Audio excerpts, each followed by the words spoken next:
Let's face it, this is not the worst thing you've caught me doing.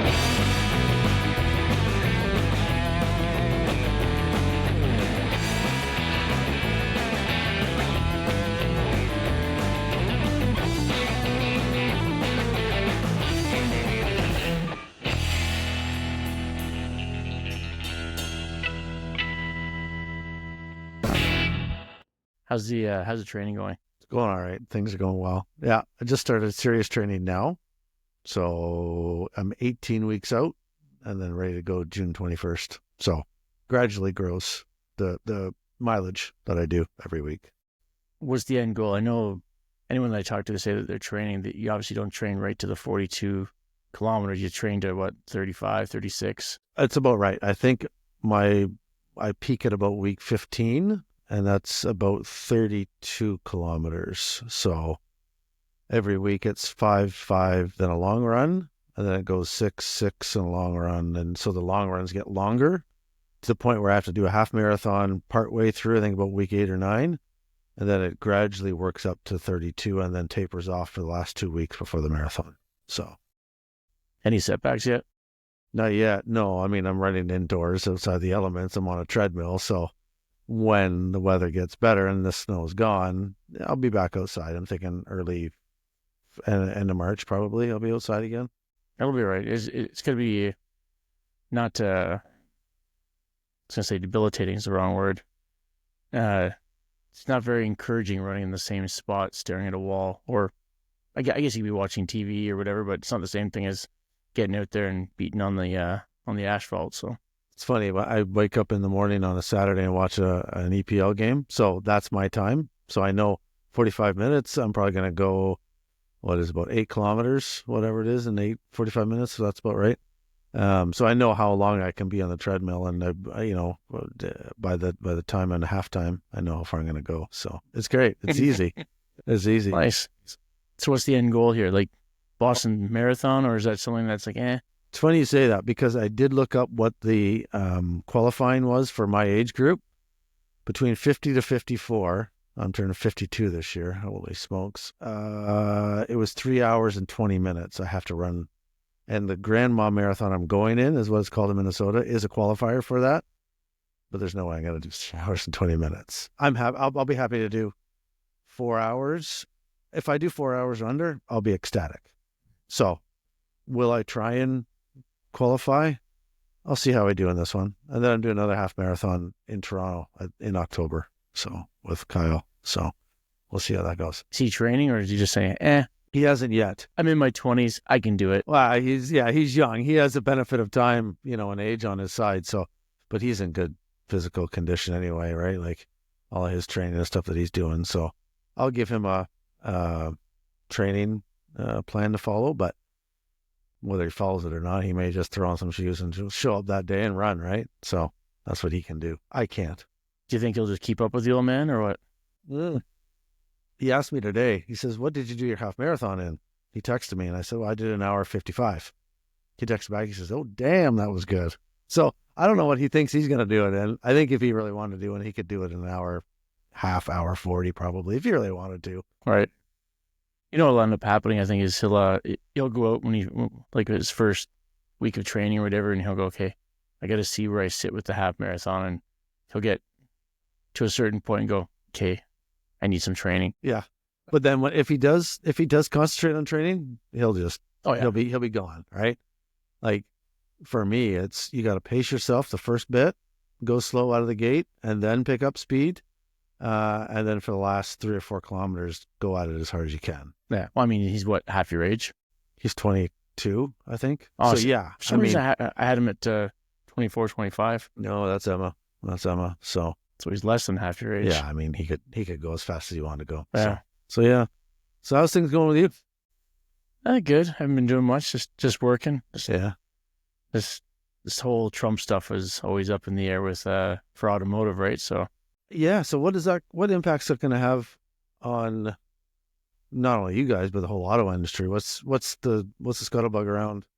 Everyone's keeping pretty tight-lipped. To talk to like the manager of our, I don't know if he's the guy that's right underneath our manager of our building or whatever. So he said, "Oh, there's people working on plans and stuff." And then the only talk I've heard is about 10 years ago, every plant went to what they call a K platform, which means you can switch to any vehicle.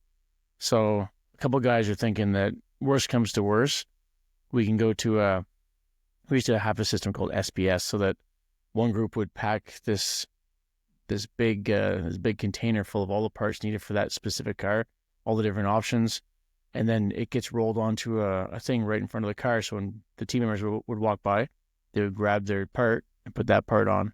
Whereas now it's all on flow racks because it takes up more room line side, but when you have less options, it's more feasible just to have them there. But if we went to building multiple vehicles, so there's I think it's Shoki plant in Japan, they build like 5-6 different vehicles come down the line. Under one roof? Yeah. Really? That's one of the rumors, is that if worse comes to worse, we could do that. Yeah. So, but we'd have to go back to that SBS system. So you'd have a different group picking, say, parts for a Highlander, parts for a RAV, parts for a Corolla, and you just see them coming down. So, I mean, anything's possible. I know my brother, when he worked for Honda, he couldn't even fathom the fact that our cars come down in orders, right? So it'd be red, white, silver, Oh, yeah. yellow. Whereas at Honda, he was saying that it'd be a batch of like 25 black and then 25 white, and that's how they put them out. But our system is so that once it gets to the door, it goes out and they get put in their orders for the train to go to whatever place in the States, or Hefner in Kitchener, right? So vehicles, I mean, I'm learning lots now. I'm hearing that they go across border quite often before they're finally complete. Oh, absolutely. Like, I mean, and so whatever's going to happen with tariffs or whatever I mean, that will, if they keep going back and forth, I mean, that's just going to drive the price up through the roof for a vehicle. I mean, yeah, 100%. I was saying that to people before, that it's not just, so say you buy a $40,000 vehicle, they don't just tack on $10,000, because that price has gone back and forth on all the parts that are something that's made here goes over to Michigan, and then they do their thing, and then it comes back over to Ontario, and then it goes back over to somewhere in New York or wherever they're. What I don't understand is, why can't we do all of that in one country? And I mean, is it just the technology? Is it the specialization of the vehicle? You need a special part. Why can't all of that be done? 90% of it in Canada, ship it over to the States, and the States finishes off the last 10%. Then your vehicle's done. Like, again, I'm sure it's far more complicated than that, but I gotta believe there's got to be some sort of easier way to do that. There'd be a significant injection of money into Ontario to build the plants needed, like specifically to do those same things that Michigan doesn't, same as vice versa. So it's cheaper just to send it across and get it done there and have it shipped back than it is to, or maybe nobody even wants to build this other building, right? Yeah. So but maybe in the end, that's what we have to do to be able to sustain ourselves, right? 100%. But again, that's a long-term, massive investment. And so this is what I didn't understand. Like, I understand what Trump's doing. I don't disagree with what he's doing. I disagree with how he's doing it. What he should have done in his first term, if this was his big, like, long-term plan, he should have dumped a whole bunch of money into steel, forestry, get all your stuff set up. That's what you use your first 4 years for. And then start doing what you're doing. But you didn't set anything up. So all he's doing is screwing over his own people, because I know there's a lot of Americans and Canadians too, I'm sure, that think that the company is going to pay that tariff and not a big deal, which is true. The company pays it, and then that gets baked into the price of whatever it is coming across. Like, there was a video of this guy selling T-shirts, and he's like, "Oh, no, I'm all for it." He goes, "Hey, man, where do you get your T-shirts from?" China. Well, China, let's just say they charge 20%. So you pay $10 for your shirt now you're paying $12 for your shirt. He goes, "Well, why?" He goes, "Well, because Trump's charging them an extra 20% on it. So who do you think is going to pay for that? You as the consumer, in right?" the end, it comes down to you and I, right? Like, that's who's going to be paying for it all. But like, what I've seen is it's a good, something good is coming out of this, because Canadians are starting to look more at themselves, and it's really galvanizing the country even more than what it was. I mean, there was a period of time during COVID and whatnot, and whatever went on there, people were almost, when you flew the Canadian flag, it was almost, people looked at it as being freedom convoy and all of that. Now it seems to be the opposite, and it's good to see, because somebody posted something on social media today saying, it's good to see the Canadian flag again being flown for the pride of the country rather than, being, some a people. small select group. Yeah, that's right. 100%, So I think it's good that we're, starting to look at things a little bit differently, what's made in Canada, the grocery store, whatever it might be. Mm-hmm. And I mean, I'm looking at it too, but on the flip side, it's funny. I went and was looking at bacon, going to buy bacon. I looked at the American bacon, $6.99 pound, whatever it was. I looked at one that was more closely locally made in Canada to our area here. It was $10.99 for a pound of bacon. So even if the tariff comes in, that bacon from the States is going to go up in price. But is it ever going to be the cost of the other bacon? That will still probably be $2 or $3 more a pound than the other. Are we willing to pay that additional amount to say we're supporting Canadians? I don't know. I think, well, I can't speak for anybody other than myself, obviously, but I know orange juice was a big thing that they were talking about. So I was at the grocery store today and I actually picked it up, looked at the back, it says imported for Sobe. So then I actually went onto my phone to look to see where it was. And it did say made in Canada, but then it said can also be imported from abroad. Right. I'm assuming abroad for orange juice is going to be Florida. Florida, absolutely. 100%. Like, what was it that they say? If it says product of Canada, 90% is Canada. Made in Canada is 52, 51%. I might have those flipped, product or made, whichever one it is. I'm in the same boat. I always get them confused. It's funny. Then you look at the back and it says processed in Canada or whatever it might be, which means it might have just come in. They processed it, shipped it out to Sobeys or whatever grocery store, right? So again, you still don't know 100%. Yeah. So I'm glad that grocery stores and other places are starting to really bring them to the forefront. So how do you feel about the American products that we have, but they're made here? So like, let's just use beer, for instance. Mm-hmm. It gets licensed here and it gets made here. It just has the American name. See, to me, I don't have a problem with that because it's still like it won't ever get hit with the tariffs because it's actually made and produced here in Canada, and it's being made by people that are getting paid here, and everything stays kind of in house. I know it's kind of that one that kind of toes the line for if you should or not, but like Blue, Labatt Blue, I assume is one of them. I mean, it's made here in London, I think. Maybe, I don't know. Yeah, but that's Canadian, isn't it? I think that is Canadian. Yeah. Again, Labatt and Molson are both Canadian but companies. Like Budweiser might be another one. Right. I don't know. I don't drink beer anymore, so I don't really care. Or even like what's the big popular one there? Oh, my drawing a blank. Miller Lite? No. Coors Light? Is it Corona? That's Mexican, isn't it? Isn't Corona? Yeah, it's not Corona. Whatever it is, there's it's very popular and everyone thinks it comes from overseas. Oh, it's versus Japanese Sapporo. That's what I'm looking for. That one right there? Right. But this one right here is made in Canada. So you have to look and see on the label because you can get it from Japan, but it costs $5-6 more a case or whatever, right? So, right. Interesting. Never even really thought about that. Or even like even kokanee, like within Canada, you've got a company that apparently tastes completely different out in BC than it does here. So because it uses glacier water, which I'm sure still comes from a tap. It could. This is true. So did you watch the hockey, the Four Nations? I mean, I don't know how much better hockey could get within the last 10 years, let's say. That was just spectacular. I mean, like everybody else is talking about it, different countries are talking about it. The States people who don't even watch hockey are talking about it, and they say, what is this sport? They just are beaming with pride. A lot of it has to do with probably a little bit of politics, a little bit of the actual sport. But when you have... I think a big chunk of it was politics. Do you think so? I do, yeah. I don't know. When you have the main, the superstars of a professional league going that hard against each other. I can't think of another sport in the world that could or would do that in the middle of a season. Football would not. No, Basketball would not. nobody does. Well, Baseball, yeah, but they're not going to go that hard. no, Like soccer does. Though, like whenever they have like the World Cup and whatever in the middle of their season, they do go that hard. yeah, So it'd be those two sports.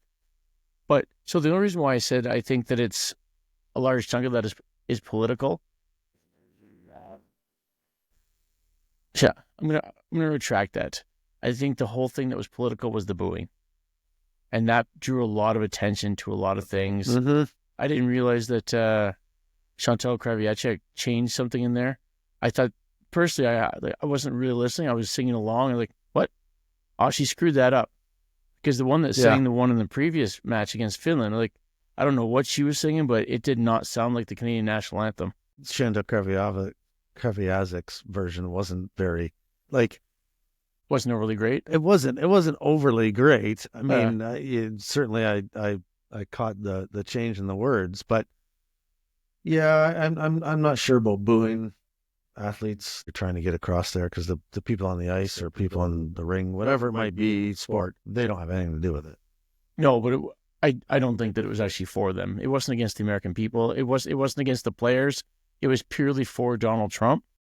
That's why I took offense to it whenever, at the beginning of that one, the Americans were booing the individual Canadian players whenever they were saying their names. That is not the same thing as booing a president. Okay, so think of this.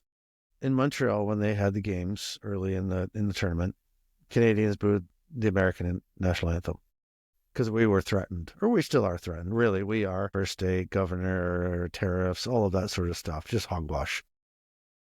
We go to Boston. They start booing our national anthem. What are they booing our national anthem for when we're not? I mean, we're only going to do retaliatory tariffs. We're not threatening to take Minnesota or Alaska, or anything like that, right? I don't know. I think they were just booing because we were booing theirs. 100%. They don't have a clue why. It was just, they're booing us, we're going to boo them. Yep. They're not looking into why we're booing them. Mm-hmm. The smart ones did. Mm-hmm. They knew exactly what was going on. But the sports side of it, I've never seen two teams go out like that before. Yeah. Oh, 100%. Like the Kachuk brothers, just some of the best players in the world came out. Like the U.S., they're going to take over hockey in the next 3 to 4 years. No doubt about it. I mean, they're beating us in the World Juniors. They beat us one game in that tournament, and probably could have beat us in the finals for sure. If it wasn't for our goalie, he stood on his head and he got questioned all the way through the tournament. But their population is so large. This tournament will probably bump their production of players, let's say, in the next 10 to 12 years. I just see them taking over hockey because they've got such a large population and they can. And so much of it, too, is like we've had decades and decades of Canadians going down to the States, staying there, having families. And then their kids are now coming up through the system, and now they're in the NHL. So that's true. And now they play for the States. Yeah, right? 100%. I mean, we still have, I would say, the best players in the world right now. I mean, Sidney Crosby was unbelievable in that tournament. McDavid, people will question Marner, but he got 2 assists in the final that won the game, and he just has a history of not showing up when he's needed. There's a couple questionable games for him. I thought, like he looked out of place, but in the final game, he stood, came to play, and him and McDavid, unstoppable. Like, it was just great. There's a couple of players I thought, I probably wouldn't be taking them next time, but I mean, our superstars, and we got new ones coming up. We got Macklin Celebrini coming up, Connor Bedard. I mean, there's a whole bunch of young crop coming up too, but they're being equaled by what the U.S. players are doing too. So Bedard, I didn't even hear why he wasn't taken. Is he injured, or is it just because he didn't have a great season? So is that the reason why he just didn't get picked? But probably you would think with a guy that's shown up in every tournament that he's ever been in, why not take him? At least bring him as an alternate or something. You know what I mean? And then just throw him in there and go. He's not surrounded with a lot of skill where he's at right now in Chicago. So and he wasn't or isn't having a good season right now. But I agree with you. I mean, he's a worldly player, and he'll be on those teams coming up, no question. So I feel like the last junior team that he was on, he wasn't surrounded with a lot of talent either, yeah, and still pulls yeah. the tournament out of his ass. So I think he was a leading scorer, if I remember, yeah, I think so too. somewhere. So Oh. yeah, I don't know. I think still lots of good things to come from Canada, and like Mhm. you said, the great thing about this, not that you want the States to get better, but you do want them to get better because you end up with games like we just saw. So, I mean, take the good with the bad is tournaments suck when you see one team blow out every time. It'd be like watching the women's team forever was always like that. And then it always came down to the US and Canada, but Canada always seemed to win. It's funny. There's other teams coming up in the women's game too. Like I think it's Finland and whatnot. Starting to get some traction. I mean, it's just how the men's game grew too, right? Like Finland and all those other teams, and Finland's now one of the powerhouses. Like just as example. They've been hockey powerhouses for years, really. Yeah. They just haven't been at the same level of the powerhouses of the US and Canada or whatever. But well, and the other one, I mean, if you want to talk political, I mean, Russia, they're obviously not in the tournament. They have unreal players themselves, but they're just not allowed to be in these tournaments right now because of what's going on in Ukraine and Russia, right? So yeah. But Trump's going to take care of that too. Right. Don't Well, worry. He's already got to deal without the Ukraine in it. He's so. going to take care of the world, you know. Yeah. So, yeah. He's already broken one promise, though. He did say that he would get it all settled and done in 24 hours. And isn't he talking about buying Gaza or developing Gaza? Like, I mean, I think he's got to focus on his own house before he goes too much outside of, you know. 100%. It's just weird that he'd even say anything like about that stuff because he's sounding more like a real estate developer than the president of the U.S., right? He was saying, well, like, we're not going to put boots on the ground, but we'll develop it. Like, so you're going to hire somebody to come in and do it? So are you a real estate developer or are you a fucking, you know? It's unfortunate. Like, it's really unfortunate because I think he's got a lot to do in his own country right now before he can really start pushing outside his boundaries. Well, I think all he's doing right now is he's shooting stuff out in every direction. He's got, the first 200 days, or not 200 days, 120 days, whatever it is of being in, he's until they get to their midterms that he's trying to get all these things done and pushed through. So he's firing off 1,000 things in these different directions, hoping everyone's looking all over here. Yeah. When in reality, he wants these 5 things. He's creating chaos. Yeah. And then really wants to focus. Yeah. I think you're right. That's a good point. He could be doing that because he's talking about Greenland. He's talking about Canada. He's talking about Mexico. He's talking about Europe. He's talking about like, yeah, Panama Canal. Absolutely. So yeah, you could be right. There's probably 4 or 5 things that he's really focusing on. And the rest of the stuff is just noise. I do kind of think the Ukraine thing is one because he wants those minerals and like those rare metals and all that stuff. So because he's getting cut off from everybody else. I heard a rumor. I don't know if it's true or not, but he's deporting all these people back down to South America. Apparently, South America put a ban on American flights coming in, which I don't know if that was true or if it was a joke, but I started laughing. I thought that's hilarious that we're going to send all these people back to you. Yeah. Well, they just restricted all the airspace. Now we can't. So, but he's pissing every country off all over the place. I mean, he put, is it 10% worldwide? And then it went 20 to China, 25 to Canada. Yeah. Yeah. He's got lots on the go. Well, there's lots going on in the world right now. Like what happened in Toronto there? Flip plane, like Delta, yeah. Holy smokes. I still haven't really heard what the hell the cause was, but it was winds. Was it winds? Yeah. Really? I saw this computer reenactment. So the plane's coming in. They've got 60 to 70 kilometers an hour, swooping from side to side, I guess, and it shows it kind of coming in. And when it goes to touchdown, it gets hit really hard. And so the pilots tried to correct, but they hit hard on the right side. It didn't say that the landing gear collapsed, but I kind of just assumed it did. And that's when it hit, and then the right wing broke off, and because that broke off, it was able to roll, and then the left one just kind of came up and over. So, do you think the seatbelt sign was on? Nah. Obviously, everybody had their seatbelt on because, like, I would think if somebody, when you flip over, I mean, that'd be a pretty violent, Yeah. and you'd be thrown. So I don't think anybody was. I know people were injured, but I don't think anybody was killed in that. There wasn't any fatalities. So wow. I mean, kudos to all those people having the seatbelts on, and the people that were probably checking to make sure they had all their seatbelts on. Yeah. You know, but could you imagine? I heard that they offered everybody on there $30,000, no strings attached. So, meaning, I guess you could still sue them if you really wanted to. I guess, yeah. You know, $30,000 for flipping a plane and walking away. I don't know. It'd be scary as hell. So here's the catch, though: it's $30,000 in flight vouchers. Yeah, on another Delta flight, right? Yeah, exactly. Well, but hey, mad props to I believe it was Bombardier was the one that built that plane. Any other plane, I think that thing would have been torn apart. Like if it flipped upside down and slid on the fuselage, and the whole thing's intact. The only thing that's missing is the tail and the wing. So I mean, yeah, it's pretty impressive to not have much more damage. Yeah, you know, now it wasn't one of the big planes, was it? It was like a 7.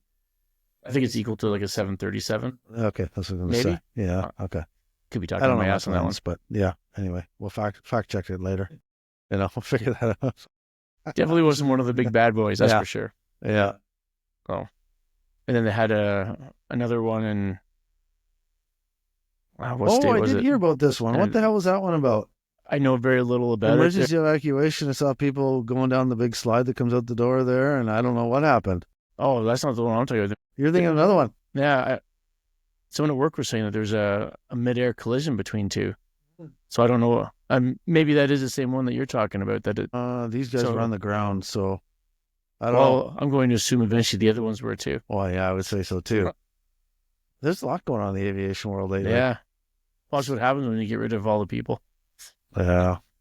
It's funny how everything seems to come back to Trump. Well, I mean, as you know, I'm a big hiker and whatnot, and I listen to a couple podcasts on backpacking and hiking and all that sort of stuff.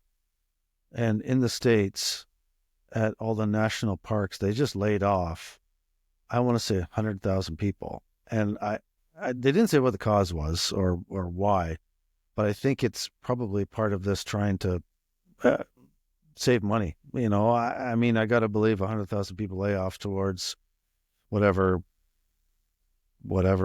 department it is will now show some savings, right? So I don't know whether, again, this is all politically driven or not, but by removing all of those people that take care of the trails and you know, just the booking systems, all that sort of stuff, if they've lost all of those people now, it's going to be a disaster. I even think it was more than 100,000 people, but I don't know how you can. Number one, you're going to lay off all those people. Now they don't have jobs, the unemployment rate, but you're not caring for these nature that people enjoy.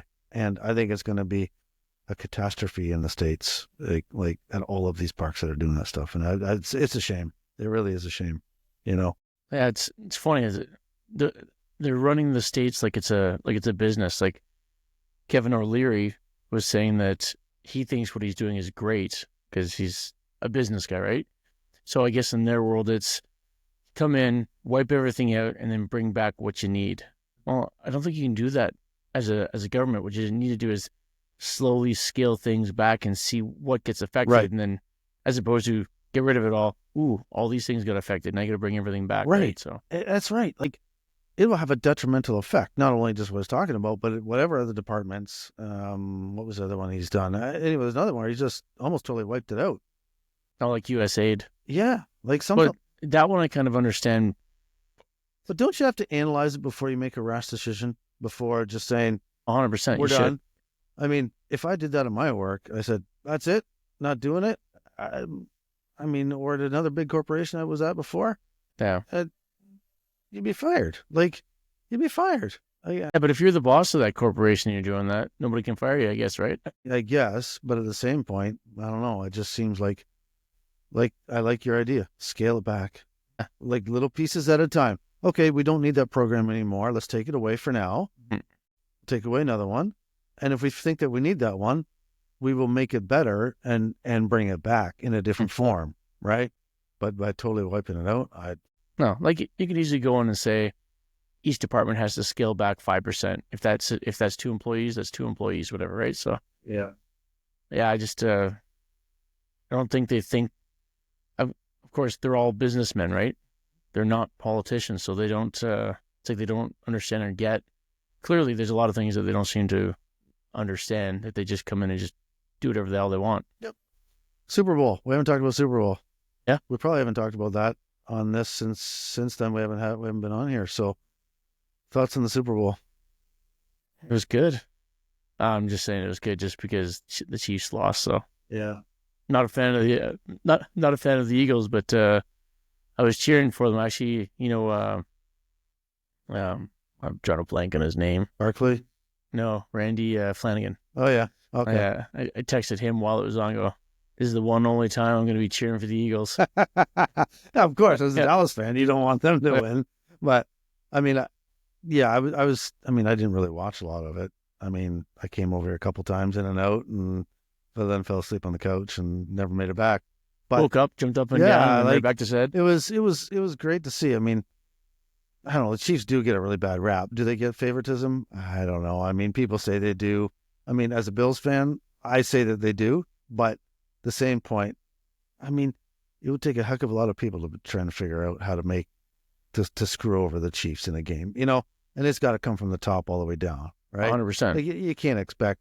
How do you know how many referees on the field? Like they all can't be saying let's screw the other team. That's not, Yeah, but all it takes is for that one just to throw the flag and make the call and say, yeah, he came in, he was roughing the passer.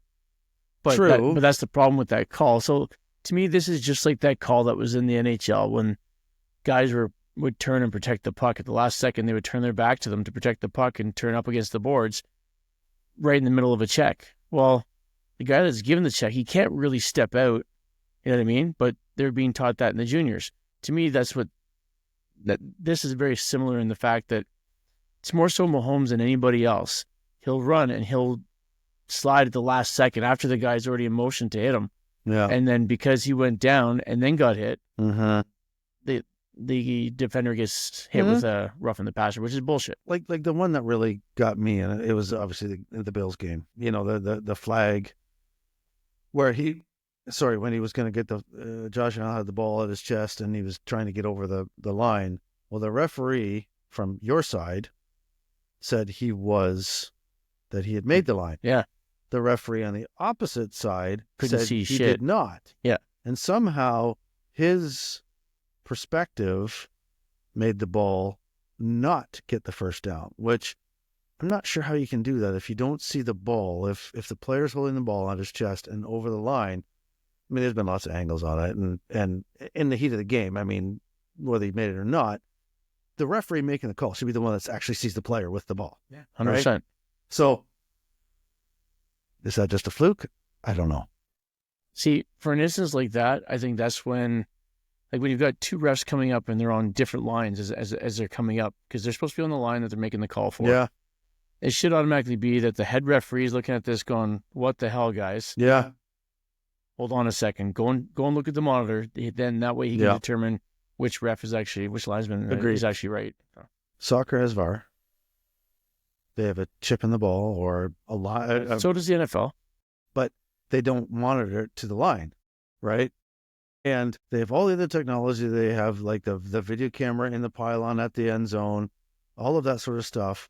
Why can't we, football, know where the thing is, but we're going to use a chain to figure out where the football is lying based on where the guy puts the ball down on the ground. Yeah.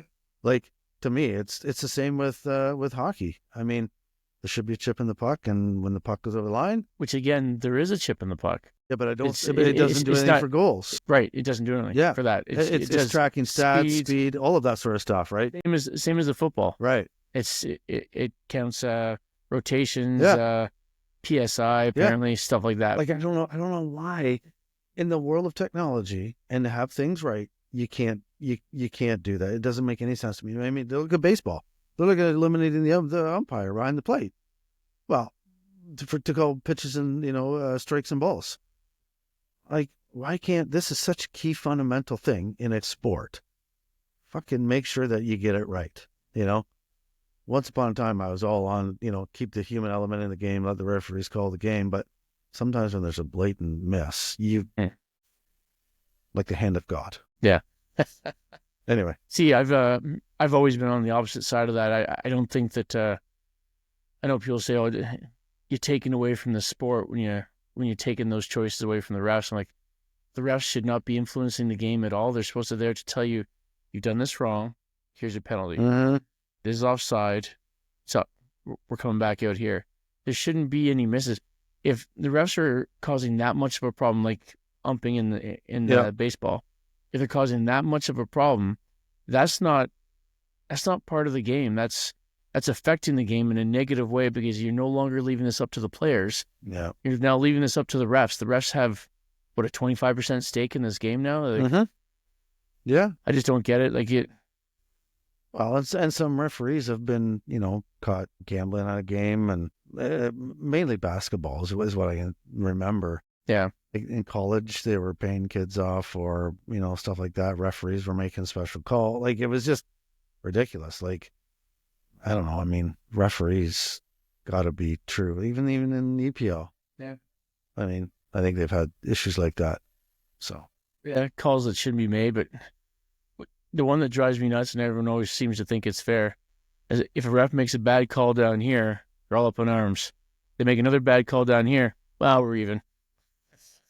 True. But to me, that says more about the ref recognizing that they've made a mistake. Yeah. And not that I agree with punishing the other team for doing something just as stupid or whatever, but at least that says something to me that's, yeah, I fucked up. Whereas some of them, they just keep going and it's all one-sided, like what you see with the Chiefs. Agreed. Yeah, 100%. 100%. Yeah, it is what it is. Yeah, what else is going on? Other than this, just trying to figure out how all this stuff here works with going to video. Looks good. I think you've done a great job here. I guess we'll see. Starting to get some momentum now, Now we can start getting more people in here, and we'll do the IBM again and get that going. And you said Martin's back tomorrow? I think it's tomorrow. Yeah. Yeah. So 1 day this week. Maybe we can all get together sometime this week, or sure. Tell him to bring his laptop. Yeah, no kidding. Well, this is working now, so I mean, I think we'll be fine. Yeah. Can you do 3? Well, see, that's what I don't know. I think you just have two people here, but sharing a mic. Yeah, I could probably do that. Either that, or else I'd have to buy another camera and post. Sure, why not? It's only money. Yeah. Why not? So, yeah. Hey, cool. This has been a good restart. Yeah, we'll call it. So it is supposed to be a trial, but I think this will probably end up going on the air. This is a good one. I really enjoyed that. That was a lot of fun. Me too. Yeah. A lot of fun. So I was glad you said yes when I texted you. Yeah, no, I think we got some things ironed out. So yeah, I know Gail's is going to do one tomorrow. His is going to be remote. We'll see how that one there works. So I don't know what he's going to use over there. So he might end up having to come over. Yeah, exactly, on his bike. But at least now I know that that actually works and the mic works and the camera or whatever. So yeah, I think this is good. Yeah. All right, cool. All right, pal. Well, thanks a lot for having me. Thanks for coming on. See ya.